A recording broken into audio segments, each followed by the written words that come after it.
Hey, what's up guys? Cody Miller Fishing back here today with another YouTube video. This is my second one on my channel, and this is going to be the start of a series I plan to do on tips and tricks, especially for beginners on the channel. I'm super excited about this, and I'm super excited today to share what I would do if I was going to purchase my first bass boat. I've been around bass boats my entire life. My dad's owned bass boats, my grandpa's owned bass boats, and now I'm the owner of 2 different bass boats.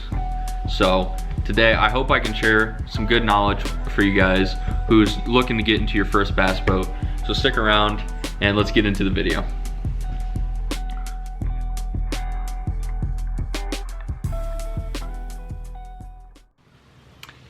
Alright guys, so the first thing, my first tip for you guys is look at your outboard motor. That's going to be the most important thing by far on your used bass boat that you're going to purchase. Okay, these are tips specifically for buying a used bass boat, because I assume that's what most guys who are buying their first boat are going to do. They're not going to go buy a brand new one. If you're going to buy a brand new one, there's a whole lot of different tips and tricks. I've never bought a brand new boat, so I can't really speak into that.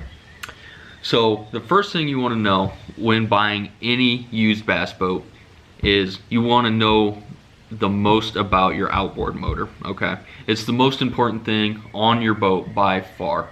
Okay, so some very basic things you can look at that I would recommend to you. Okay, and one of the first questions you want to ask yourself is it a 2-stroke or is it a 4-stroke?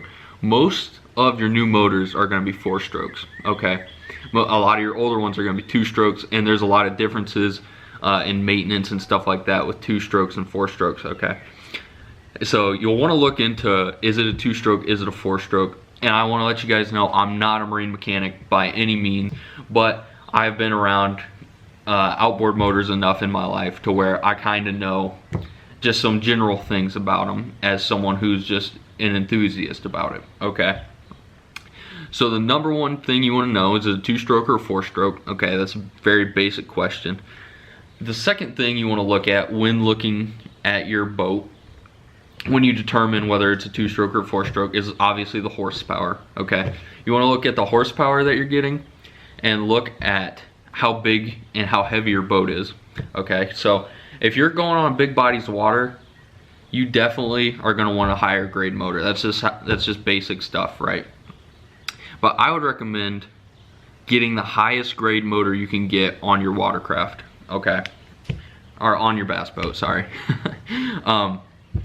I've seen the bass trackers, like the 17-foot bass trackers with the 25 horse on it. Okay, I myself would not recommend that as a bass fisherman. I think it's just going to limit you so much to what you can do. I think you're going to want to find a sweet spot. The lowest I would go is a 40 horse personally. They sell the Bass Tracker XLs with the 40 horse, and you'll probably get the thing 25-30 miles an hour. And if you're on smaller lakes, that'll work pretty good for you. Okay, so but for me personally, 40 horse is still too small. I would say the lowest I would go is a 115. Okay, right now I'm running a 150 on mine, and I'm actually running a 90 horse on my other boat, but I prefer the 150 obviously, just because how much quicker it is, how much more versatile it is. Okay, there's some things you can look at when looking at your outboard motor that's going to help you out. Okay, look at the cowling, see what condition it's in, see if it's like sunburnt. Look at the stickers, just look at how well it was taken care of, see if there's any cracks, chips, anything like that out of your outboard motor. Okay, look at your lower unit. Okay, look at the oil. I would take the cowling off every single time, look underneath there, make sure there's no leaks or anything like that that you can notice. So that's going to be my first recommendation. And then also, I would never ever buy a bass boat without at least having them start the outboard motor to make sure it runs and it's not seized up or anything like that. Okay, you're gonna be in a world of hurt if you go buy a used bass boat for the price of a running boat and it just doesn't work for you. Okay, so that's my first thing. And just keep in mind, your outboard motor is how you're gonna get everywhere on the lake. It is so important to have a good outboard motor.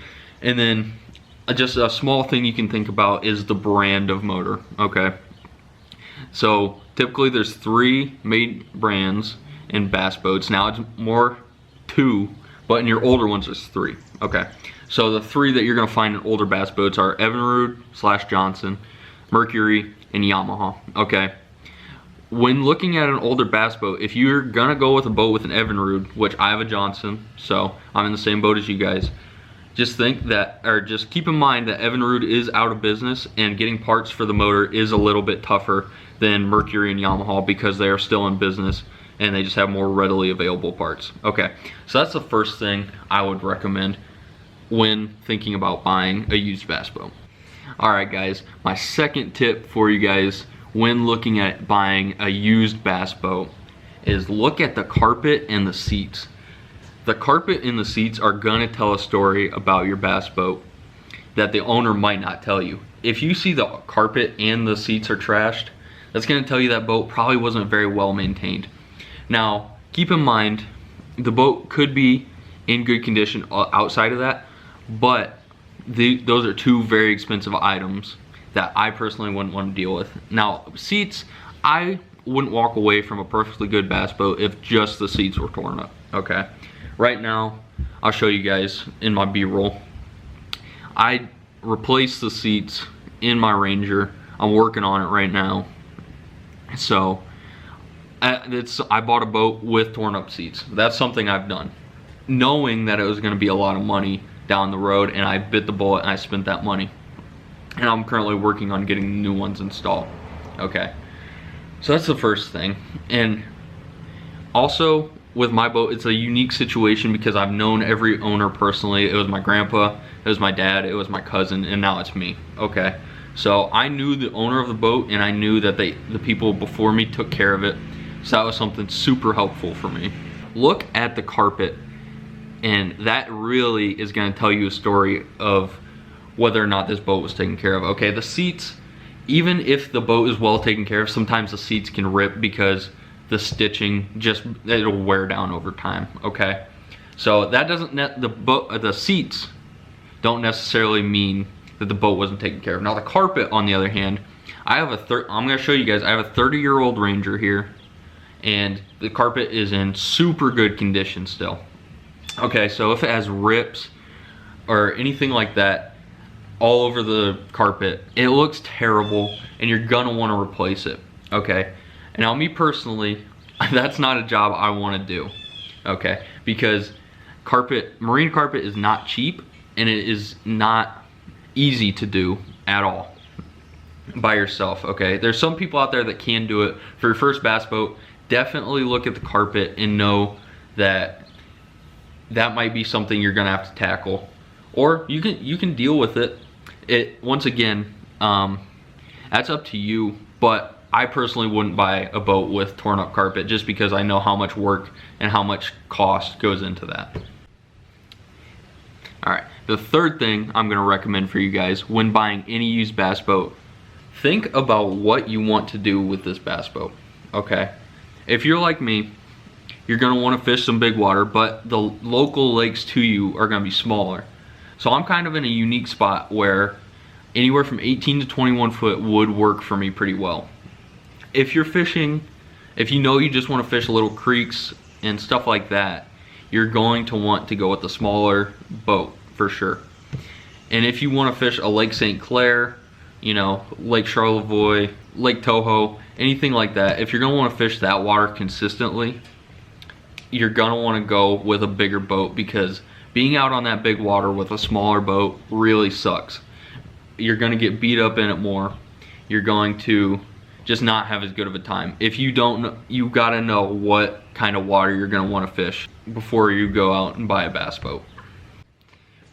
All right, so that leads me straight into my fourth point, guys, which is you're gonna have to make a choice here. Do you wanna go fiberglass or do you wanna go aluminum with your bass boat that you're purchasing?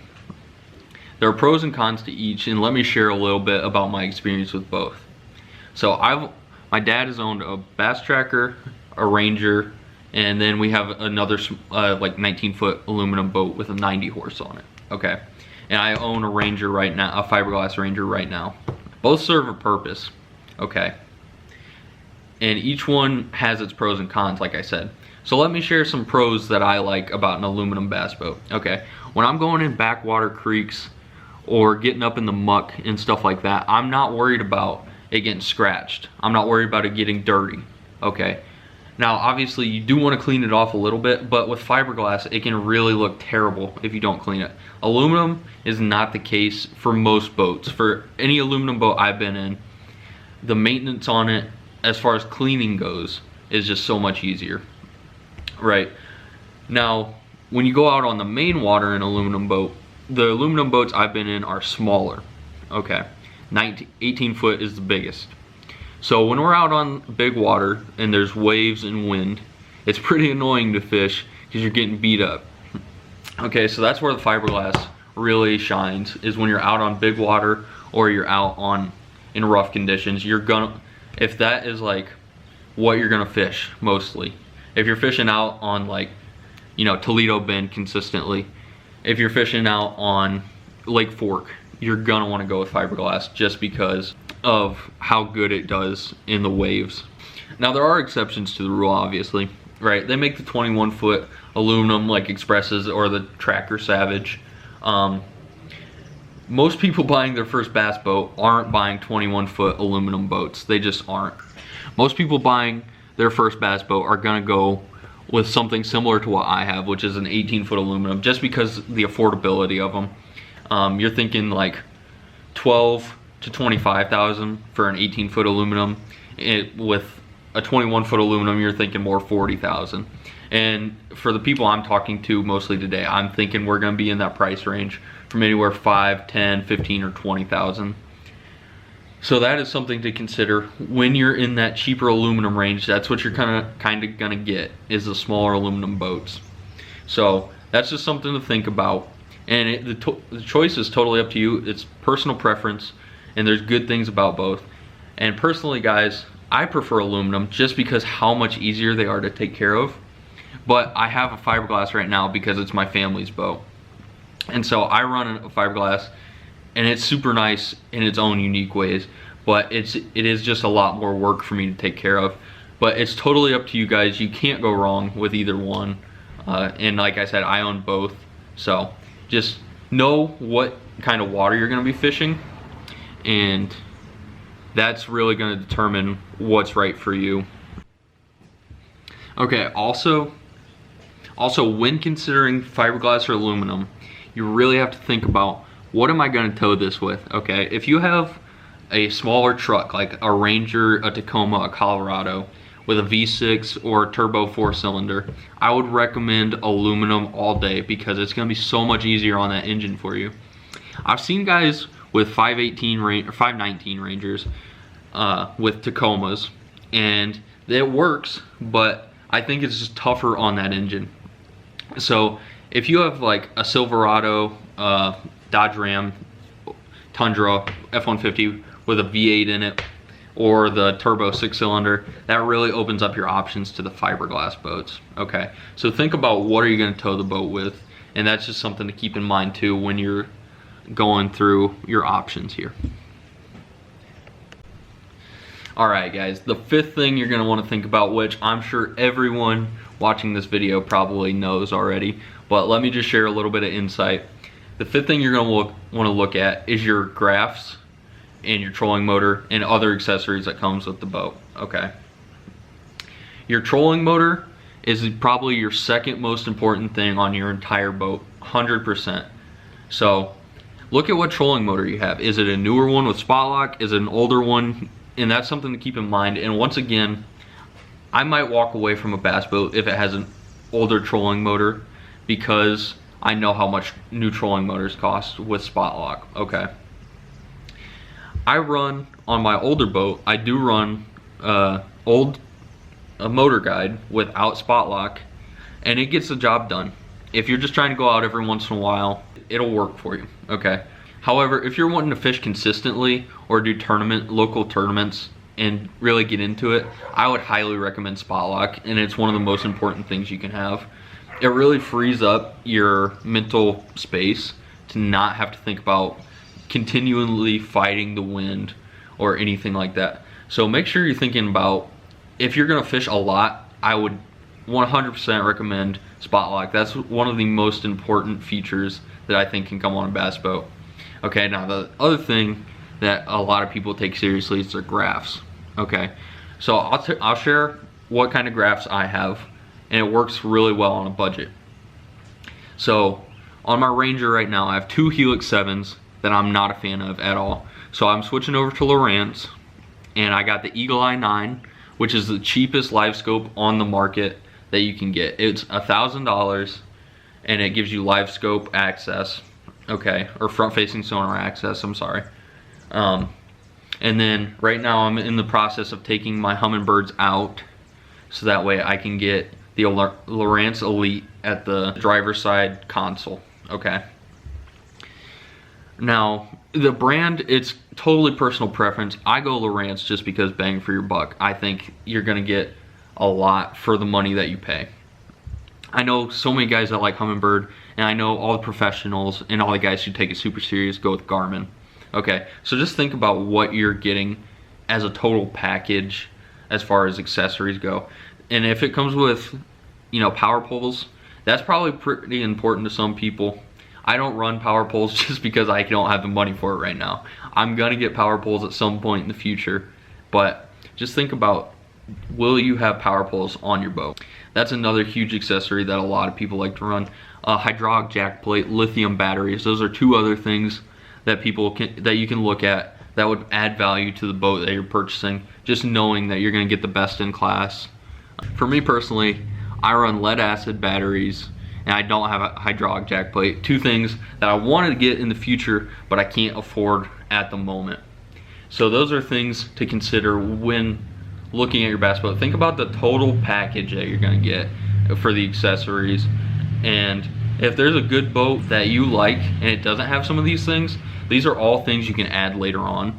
So I wouldn't stake the importance of buying a boat based on just the accessories, but these are things that are huge bonuses if you can get a boat in your price range that works for you. And the more accessories you get, the better it is for you, I think. All right, guys, my next tip here for you is look at the condition of your trailer. I would plug it into your truck, make sure all the lights work. I would look at the tread on your tires, see how those look. I'll get underneath, look at the axles, look at the shackles, and just see how all that looks. Look at the condition of the bunks underneath, and then also while you're underneath the boat, looking at the trailer, look at the bottom of your boat as well. Make sure there's nothing crazy going on, like a hole in it, or something just where you would not want to buy it in that condition, okay? So that's something that I highly recommend, is getting underneath the boat, looking at the trailer, and making sure it's in good condition, not super rusted out or anything like that, because that is something that can cause a huge headache if your trailer is just not in good condition. It's a lot of work, a lot of money, and a lot of time that goes into it. So that is my tip for you guys. All right, and my final tip for you guys for purchasing a used bass boat is get in the boat and feel around with your feet. And if there's anything squishy in there, if you step on the floor and it has some give to it, run away immediately. Run, don't walk, okay? Because that is going to be a pain in the butt, and you are not gonna wanna deal with that, okay? That is just showing how bad the fiberglass has gotten to where it's starting to give way to weight, and it's just only gonna be a matter of time till your boat starts taking on water because of that, okay? That's the last thing you want, especially as a new angler. I want you guys to be able to go out on your boat consistently and have fun. Boats are so much fun when they're working. They are so miserable when they are not, okay? So if you get in there and it just doesn't feel right, like you're feeling squishiness, I would not ever buy that bass boat, no matter how good of a deal it seems like it is. Now, if you have really good DIY skills and think you can tackle it, by all means go for it. Me personally, I'm not doing that, okay? Also, another huge tip is look at the transom, make sure nothing crazy is going on back there. If something's wrong with your transom, that is thousands and thousands of dollars to fix, like a crack in the transom or something. And that is, once again, the last thing you want. You want to be able to use your boat consistently. You want to be able to have so much fun and make memories out of your boat. But if there is a leak in it, that is just not possible, and it's just gonna be a headache for you. So that is my last tip for you guys here today. thank you so much if you stayed around till the end of this video. I'm super excited about my channel and starting to see it grow and stuff. I know it's my only my second video, but I have more coming for you guys. I have some smallmouth madness up in northern Michigan. I have more tips and tricks coming along for people who are new to the fishing scene. If you have anything that you would also recommend to people looking to buy their first used bass boat, leave something in the comment section down below. Like and subscribe on this content. Thank you so much for visiting my channel. I appreciate it so much, and I just want to keep sharing my love for fishing with you guys. I hope you have a great day. Thank you for checking it out.